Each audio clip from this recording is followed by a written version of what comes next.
Hello, everyone. Welcome to the conversation decks here on Talk with Mimi Mefo and on MMI News. Today, we are going to be turning our focus on the upcoming twin elections, that is the municipal and the parliamentary elections. It's billed for this year, 2026, and a lot is already happening. Some parties have so far boycotted the twin elections in Cameroon.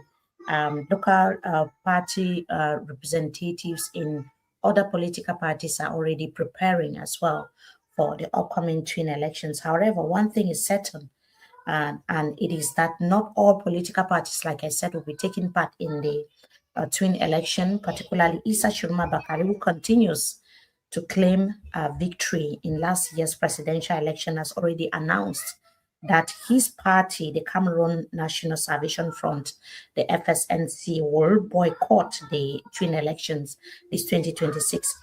But what impact is it going to be having on the general political atmosphere in Cameroon and the upcoming twin elections? That is what we'll be discussing today. Not just that. The Union for Change, the UPC, of which the FSNC is part, maintains that Issa Tchiroma Bakary won the presidential election that took place in October 2025. Their claim is backed by solid evidence from polling units and civil society organizations. We also remember that we here at MMI had released the results showing that Issa Tchiroma Bakary won the election in October 2025. Hence, they argue that their participation now they will be indirectly endorsing the current regime if they participate in the twin election. So since the reintroduction of multi-party politics in 1992, this year's boycott will mark the third time that a major political party that came close to challenging President Paul Biya stays away from municipal and parliamentary elections. Is staying away from local elections healthy for the country's democracy? Is it also a huge message for a regime that many have so far described as illegitimate? And what are future implications for the parties that do boycott? Joining us in today's discussion is a diplomat. He's also a policy analyst and member of the African Knowledge and Policy Center, Mr. Bebey Blaise Abong, who is joining us tonight to have this conversation with us.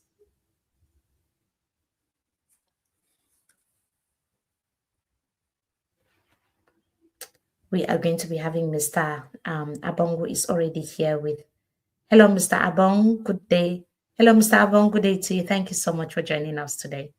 Hello, Mimi. Good day. Thank you for this conversation. Thank you for making it possible. And I hope that we're going to spend a good time together. We will certainly spend a good time if the internet connection in Cameroon permits us to, actually. So yes, I already just gave a summary of what the political scene is. Not everything, of course, but how things are gearing up for the municipal and parliamentary elections this year in Cameroon. What do you think, or what do you make of the announcement by the party of Issa Tchiroma Bakary to boycott that announcement that boycotting the twin elections in Cameroon is some sort of way of endorsing regime that they consider illegitimate? What are your thoughts? Well, I wasn't surprised. I wasn't surprised when I read the communique from Barrister Alice Com, who is the spokesperson of Minister Issa Tchiroma, because when you look at it from a political point of view, there are a number of reasons why it will be very difficult for Mr. Issa Tchiroma to take part in the twin elections. And basically, they are both ideological and even operational. Ideological in the sense that we have a former minister, former candidate of the presidential elections that held on 12 October, who is in exile, and who has sought asylum in another African country. And who is the head of his party, and who keeps insisting that he was the true winner of the October 12th presidential election. We are still I would say, in the aftermath of that election, and a lot has happened, including the arrest of many of Mr. Tchiroma's supporters. As we speak now, the figures hold that there are about 2,000 persons who are being held in detention related to events that happened, following the presidential elections of 12 October, notably the contest and the protest that Mr. Tchiroma organized. On this, you have a key supporter of Mr. Tchiroma, of blessed memory, Issa Kane, who died in detention. You still have some of his key supporters like J.Cam Chamini who are in prison, who are imprisoned for actions that are related to this presidential election. So ideologically, I think that I understand that for Mr. Tchiroma, it will be incoherent if at the same time he is still in the process of protesting that his victory was stolen, and then he wakes up to say, okay, I'm going to move ahead to go into these twin elections, whose stakes we will be able to discuss the stakes of this election as we move forward. And then, on the second stage, there is an operational, I would say, impediment. You're in exile. You have a big number of your party leaders who are either in hiding, who have left the country, or are in detention. It is operationally very difficult for you to prepare for an election.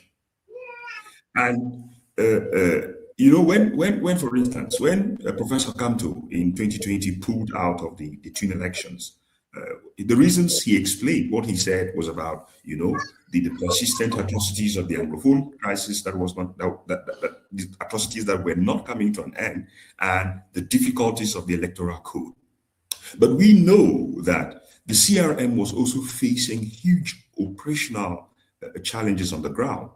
For you to participate in municipal elections, there are a number of activities that you have to carry out. Within the party, you have to go through the process of investitures, of choosing who runs for what municipality or what constituency. The party has to agree, sometimes through primaries, that these are the best candidates. You now have to go through the administrative process as laid down by the electoral code of putting together the paperwork and the financial cautions that are necessary, to field in the candidate. All of this takes place within a certain context. And I don't think that the FSNC has the operational readiness to engage that process now, when they are, they continue to say that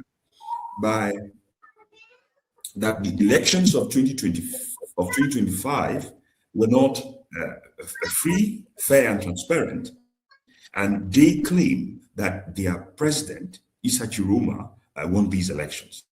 So I am not surprised. The contrary should have maybe made me a little bit more surprised, but I'm not surprised that Mr. Issa Tchiroma arrived at this decision.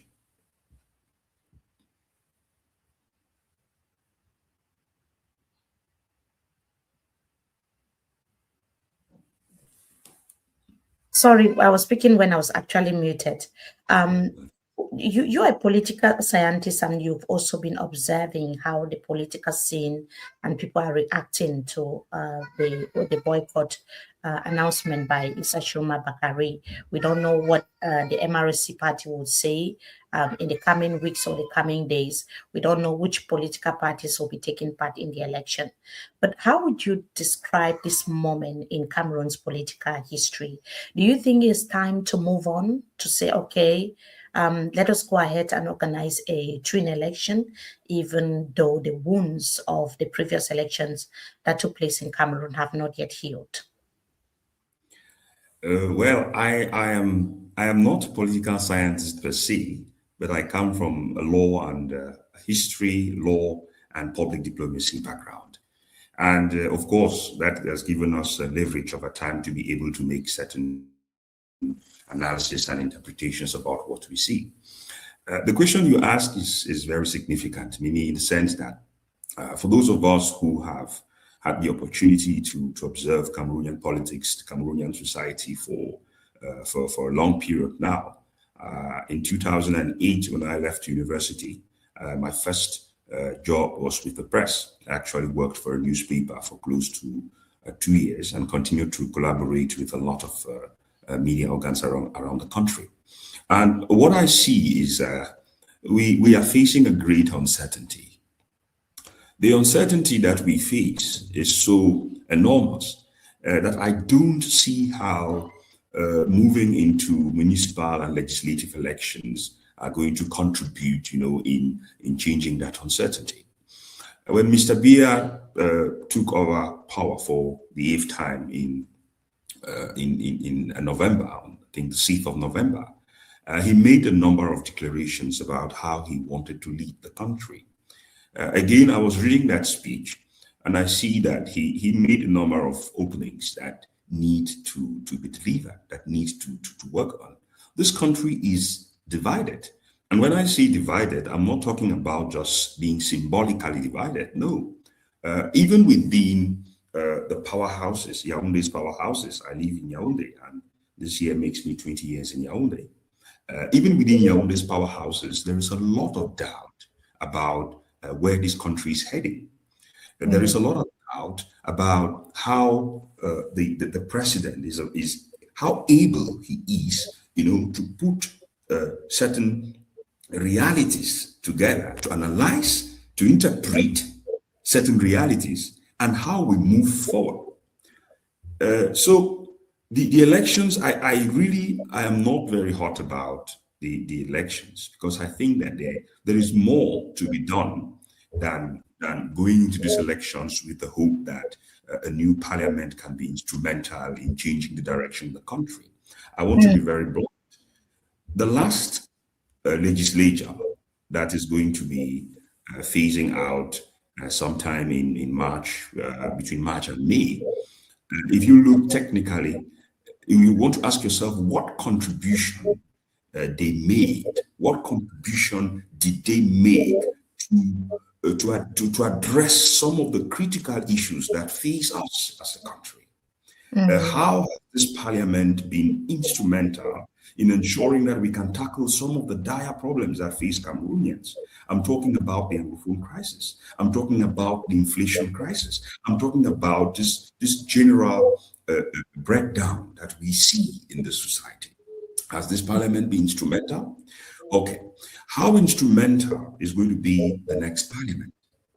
I wanted to just come in here because you are raising a very important point about the role of municipal councillors and those who are voted, by the local communities, because at the level of the parliament, they are the people's representatives, right? And even in councils, they are voted by the people to carry out, local development projects.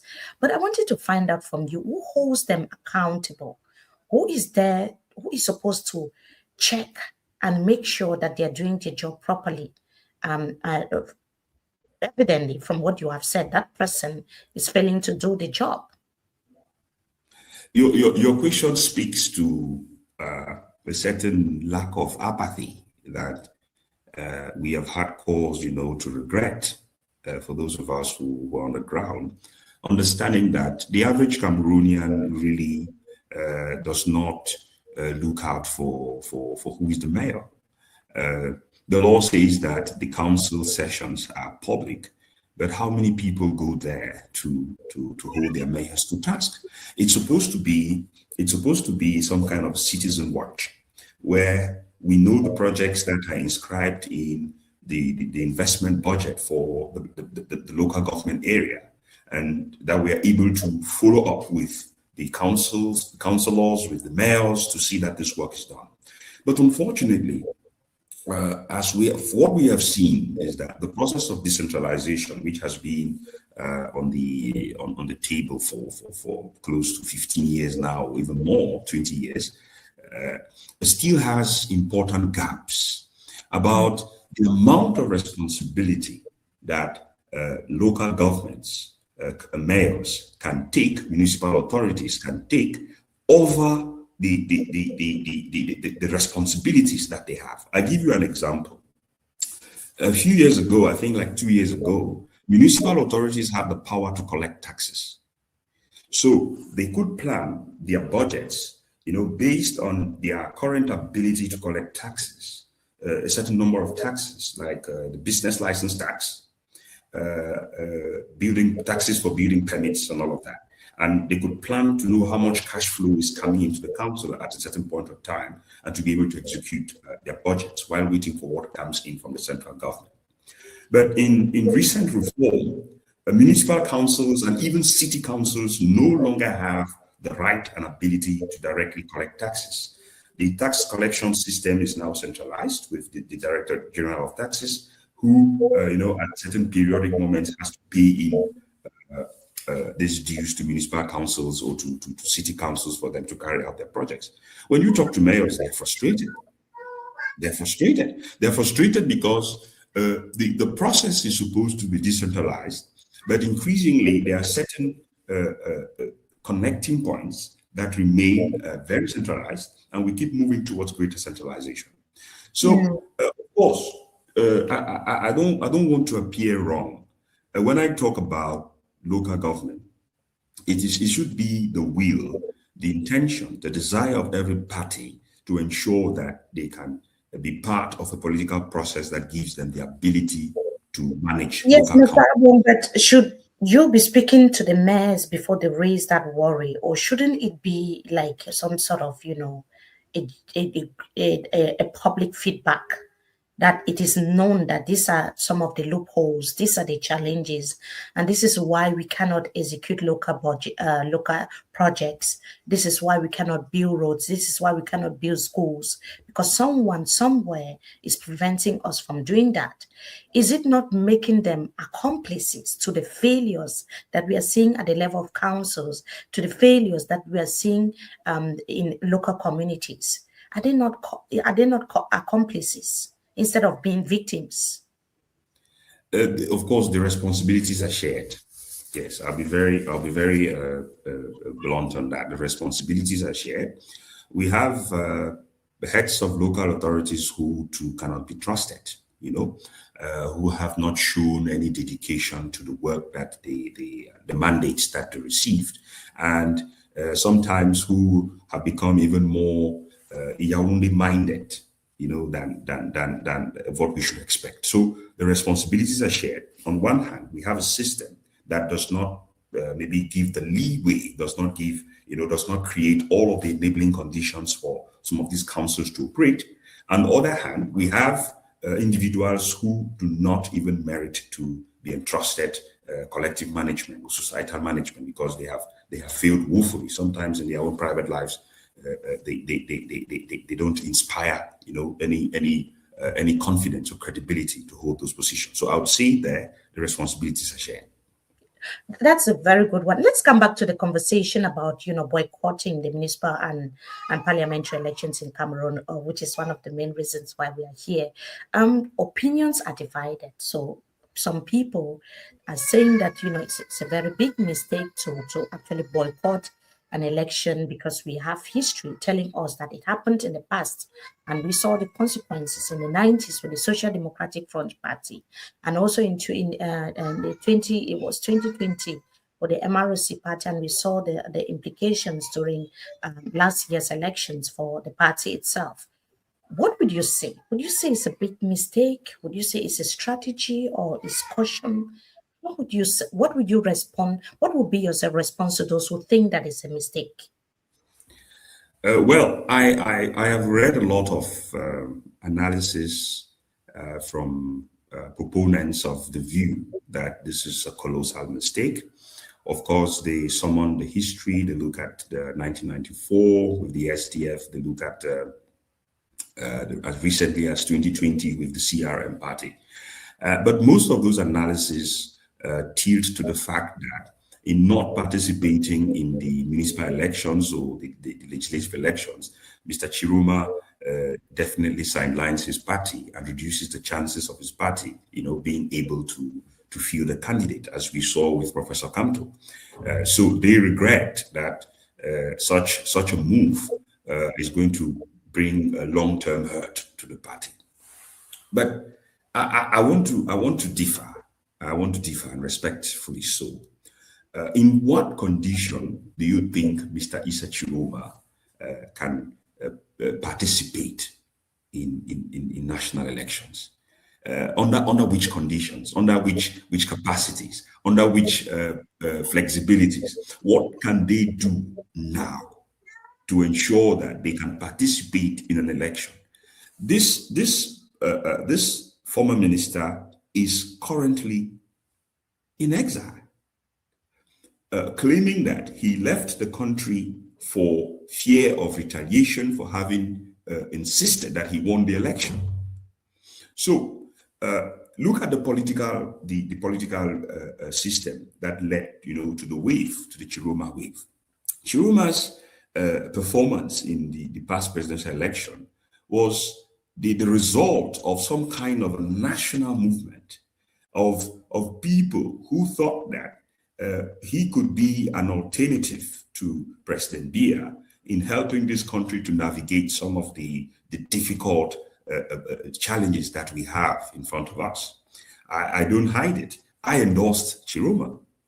I publicly came out to say that I think that Mr. Tchiroma will serve as a competent moderator of the national dialogue that we must have as we prepare for the future that Cameroon deserves.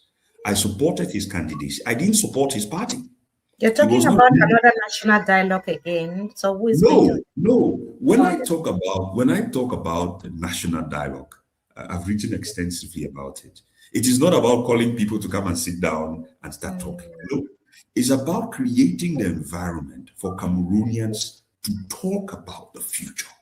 But who is going to engineer that dialogue? Is it just so? I said described as illegitimate, and people don't. They have been there for a very long time, for more than no. So in October, let me tell you what Cameroonians in so many ways. You've described some of the lapses already. People can see it. We talk about it every day on the media. Cameroonians complain every day. Do you think that this regime has it upon himself first to call a dialogue? Can it even dialogue? Can the regime dialogue? Get what I said. I was referring to my public endorsement of Issa Tchiroma in 2025, a few days to the election. I said that Cameroonians need to have a debate, a discussion, a sincere discussion about the future, about where we are heading to as a country. And I said, I believe that Mr. Issa Tchiroma has the capacity to be an efficient moderator of that dialogue. When I talk about dialogue here, I'm not talking about a one-shot exercise where people gather somewhere and they have per diems and they run the state budget aground. They are sleeping in plush hotels, and they come out to say this. No, I was talking about a process of national healing that has to serve as a transition to the Cameroon that we all deserve. So I come back to the point we're making. If Mr. Issa Tchiroma, who came up to Cameroonians as a person who wants to lead a transition, who got the support of many other groups, the AP, the UPC, the Union for Change, Project C, many other politicians who came to support him. Now, do you think that support was for municipal and legislative elections? I don't think so. I think that support was geared towards ensuring. Yes, the election will definitely take place, right? We know that with or without a boycott, it's going to take place. But how would it look like if the CPDM were the only party to go in? For instance, if the FSNC, the MRC decide that they are also boycotting, the MRC also decides that it's boycotting. Do you think that others like the Social Democratic Front and the PCRN, these are other opposition parties in Cameroon, will be able to join in boycotting? If they do, is it going to be any difference? What impact would it create having only the CPDM taking part in an election like this one? Well, first things first, I don't think that the other parties will boycott. Yes, I think it's their right to participate. The CRM has only had one parliamentarian, I think from 2013, when after the first election. So the CRM has to go into these elections. I expect them to do so. The PCRN of Cabral Libi, I expect them to go into the elections. But talking about the dominance of the CPDM, in the past three legislatures, elections of 27, after 2013, the CPDM has never had less than a 2/3 majority of the House. When the Senate came about in 2013, the CPDM still scored a more than 2/3 majority, and they have held that majority for the last 15 years or so, or 12 years. So when you talk about participating in the elections and talking about the CPDM dominance in both houses of parliament is not a new thing. When you go into the next election, 2026, hopefully that it happens in the next few months, I think that the real battle for the CPDM is not going to be about maintaining their dominance. I think what they care more about is trying to ensure that they are able to get a process of choosing candidates that does not create a scuffle for the party. So as it stands now, and with what we have seen so far, I still expect the CPDM to come out as a majority party in the next parliament. To be majority party, you need to have 91 seats. So when you go into election, and I tell you, Mimi, when I see what's happening now, I see political parties still heading into the municipal elections and the legislative elections like they went into the presidential elections. The best they can do is each party picking up a few number of seats, maybe 5, 10, and at the end of the day, the whole opposition has about 20 or 30 seats, and the CPDM still has majority. What we see now does not assure anybody that there can be some kind of a collective wave towards the twin elections. I don't see it. So you've actually argued that boycott is not emotional or reactionary, but very structural, rooted in exile, repression, and impossibility of free mobilization. If the opposition party doesn't have that possibility to mobilize its party heads and members, it's impossible to operate. At what point does a boycott stop being a protest and become a permanent political condition? Well, there are several arguments about the effectiveness or the impact of a boycott, and those who support a boycott, well, maybe the aim is just to ensure that the system does not get the credibility or the legitimacy that it requires to operate. And a boycott could have an impact in that it may crystallize a party's coherence, a party's decisiveness to say, okay, we don't consider ourselves to be part of the political process that is going on now. So we are going to step out in order to manifest our disagreement. Well, that's the first point of a boycott. The only point where I differ with Mr. Tchiroma's team is that Mr. Tchiroma seems to indicate that any other opposition party that goes into the election is going to be perceived as having betrayed a cause. Unfortunately, Mr. Tchiroma cannot exercise control over the political choices of the others. I have said, you remember I said earlier that most people see municipal and legislative elections as a step into the presidential elections. So they believe that if you don't have representatives, of course, you are going to face a mountainous challenge in being able to participate in the next presidential elections whenever they come. But I have a different view on that.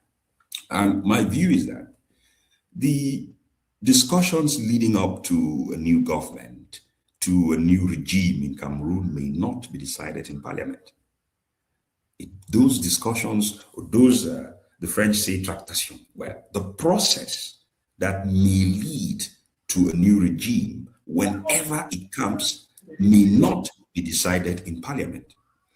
Remember what President Biya said when he took So over. let me come in briefly to just talk about the other opposition party leaders and parties that are taking part, regardless of some of the disadvantages and the things that you've just elaborated during this discussion. Is it not some sort of betrayal, against the same people that the opposition party leaders claim to be fighting for, if they already know that taking part in the election or not, they know the outcome? They already know some of the problems with the electoral processes in the country. So is taking part in the election for the other opposition parties not a betrayal?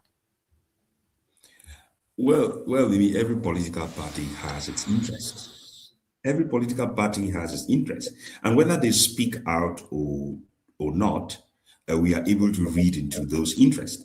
Remember that there's a political party that said we have 22,500 return reports from polling stations, but we are not going to publish what we saw in those reports. Do you get the understanding? The political party says, yes, we were a stakeholder in this election. We went into the election. We had 22,500 representatives. All of our return reports have come in, but we are not going to tell you what we saw in those reports. We are not going to contest the outcome of the election because it doesn't matter. So political parties have their interest. They have their the clear thing in it is people seem to think that if you are not in parliament, you are going to miss out on what changes may happen in this country in the coming months or in the coming years. So it's about being able to say, okay, and there are also pecuniary interest. A parliamentarian earns a salary. A party that has parliamentarians is able to count on parliamentarians for mandatory, statutory, or ad hoc contributions. A party that runs a council has the ability to show that they can be a better alternative. So parties have their freedom to go into the election. But now, what I think, and I come back to the point you're saying about betrayal, is that one thing is to go in for an election. The other thing is to win it. Cameroonians are no longer that dull polity without a critical understanding of the stakes. We have seen, of course, in the past elections, that people can take decisions based on rational analysis on how they feel, on how the understanding that they have of the stakes. So it doesn't mean that I go into an election as a political party and I come out of it victorious.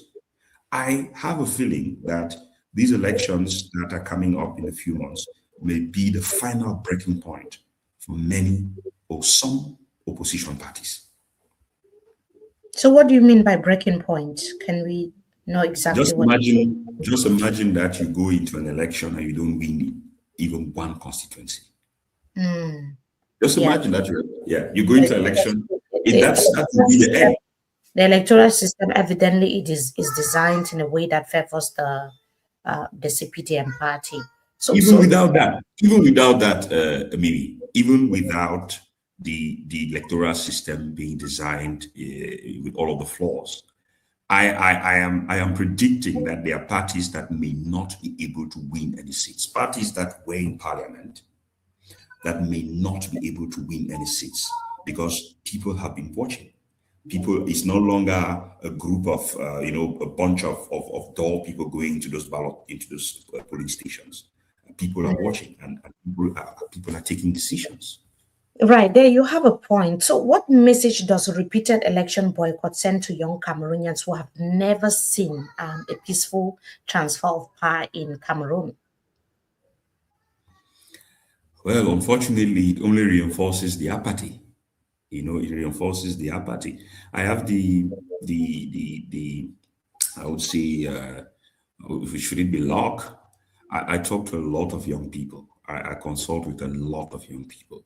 You cannot imagine the political damage in terms of mobilization, in terms of civic engagement that happened as at the outcome of the October 2025 elections. If you have young people who tell you that, look, I voted in this place, this is the video of how the counting happened, this is the picture of the board, but I don't understand what happens in the final counting and all of that, and they're expecting you to explain. If they tell you that, look, this is the return report from the division, a division like Kade, it has a number of votes, and then the Constitutional Council has its own tallies with completely the figures are different. What happens is that to a young person, it's a source of discouragement. It's a source of discouragement. But our message is strong and clear.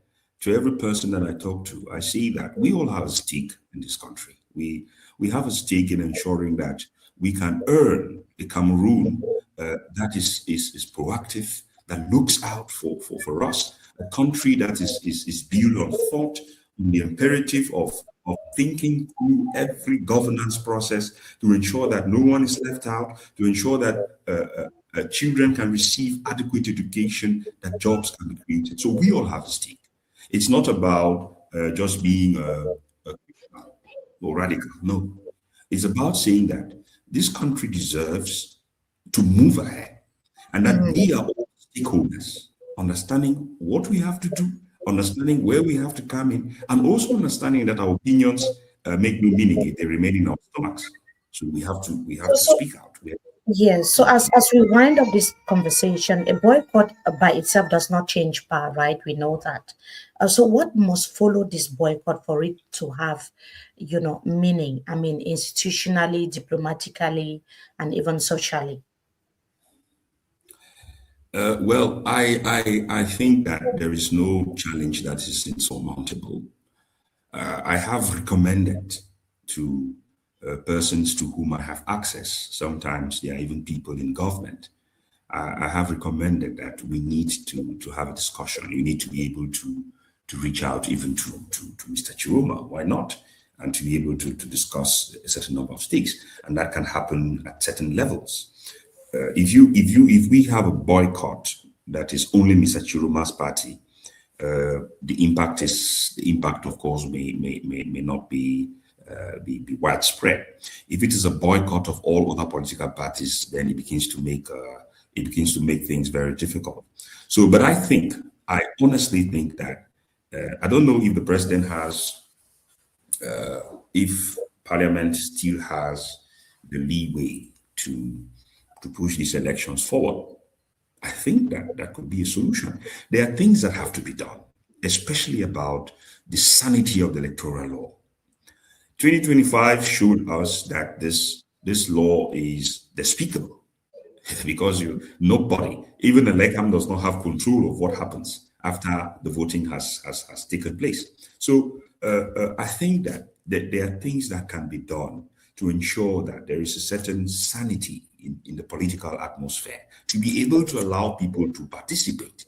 And this is not only in the interest of opposition parties. It is more so in the interest of the ruling party to ensure that President Biya can bequeath to prosperity an electoral law that saves us the danger of a prolonged conflict. Because I tell you, Mimi, when I talk about uncertainty, I talk to a lot of people. I talk to people in government. Sometimes I have the opportunity to really have a sincere discussion with, sometimes they are sitting ministers, they are former ministers. There is a general paranoia. There is a general fear about what next. What is the end game? Where are we heading to? How do we secure a political transition that does not break the country? Even the diplomatic community, I work in international development cooperation. Each time you talk to some of the people who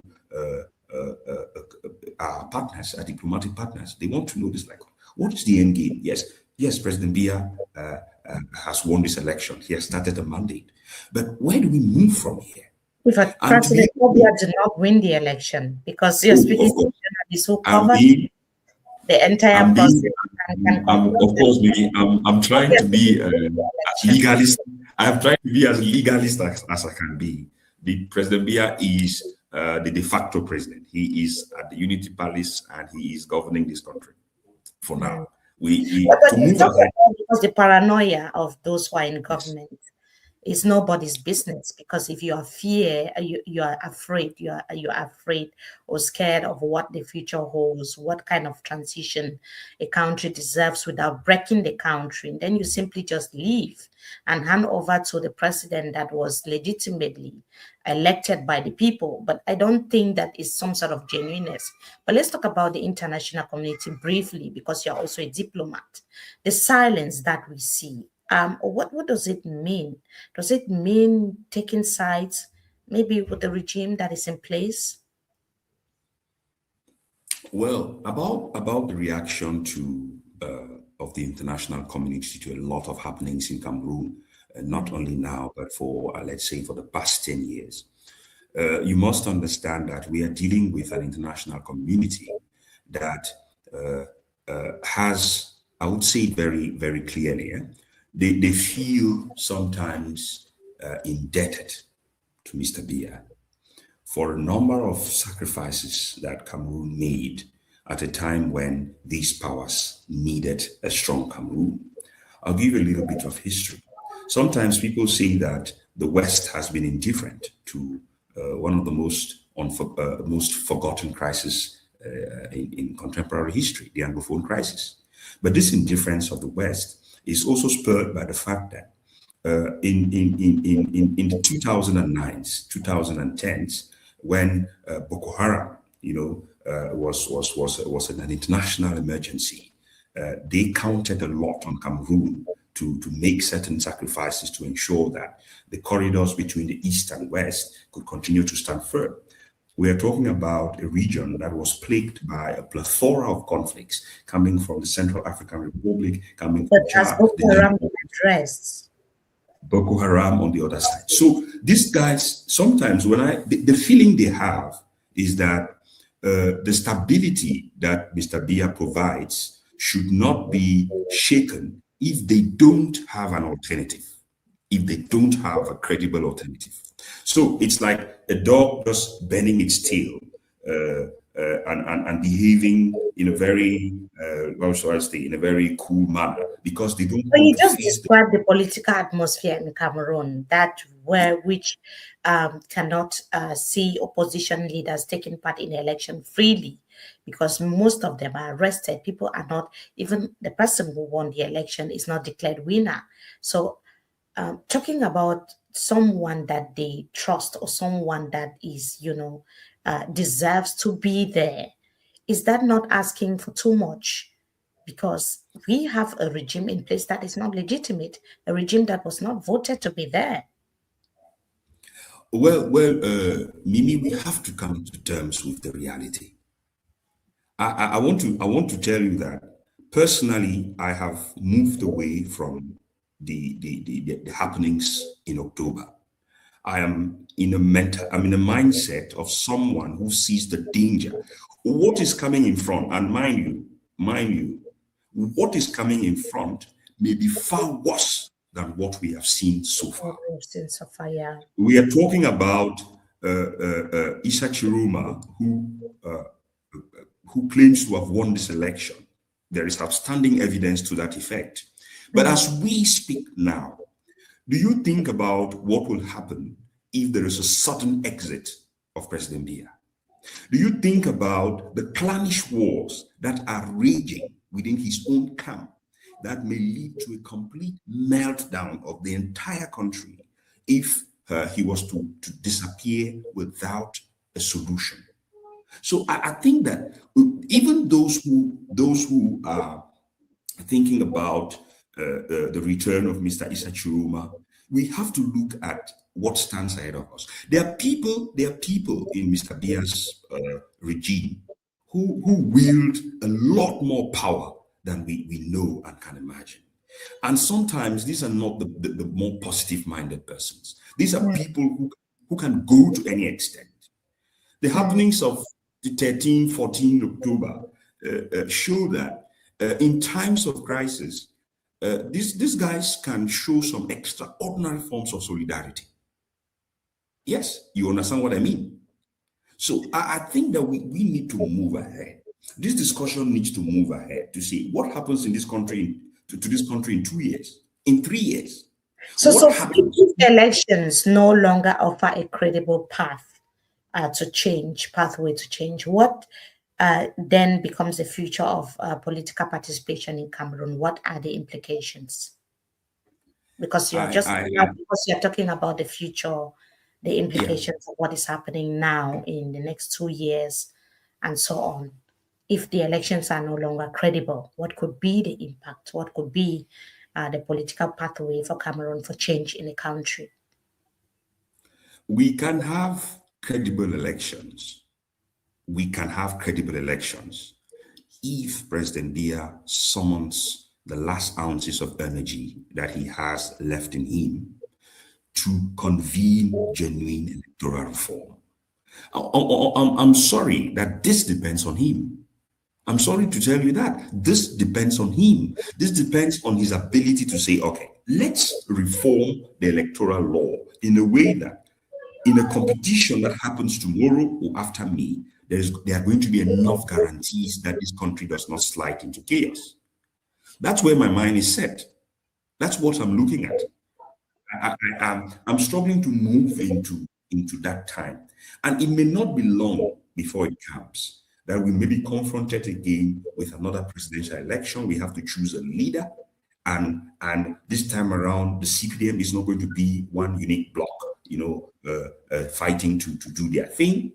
It's going to be maybe a splinter group of people who wield power on different angles. And so I think that the energy that we need to put is in how do we bring about this reform? How we raise this sense of urgency in a way that compels or convinces the president to be able to have this discussion. That's where I am, Mimi. That's where I am.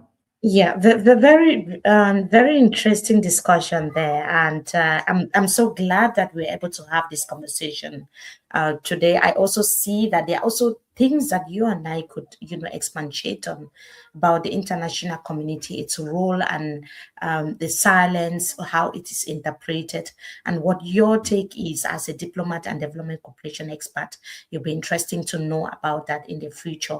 But most importantly, I'll also be glad to have you to talk about, other things, about the local governments. I could see that you have a lot of expertise in that direction. So it will be great to have you again in future to talk about politics, to talk about our country, and to look at the way forward, which is very, very important. I don't know if just briefly, in a few seconds, you have any final words before we go. Well, thank you, Mimi. Thank you for this discussion. It's really been, given us a lot of time to exchange on key issues. I think my final statement is that Cameroon belongs to all of us. Some people may imagine that because they have the pride of place now, they can tour the country in any direction. But when I look at the future, I look at the potential, I look at all the young people and what they represent for this country. I think that we all have to be conscious about the necessity to be forward-looking, to think about the chaos that we may find ourselves in if certain bold decisions are not taken.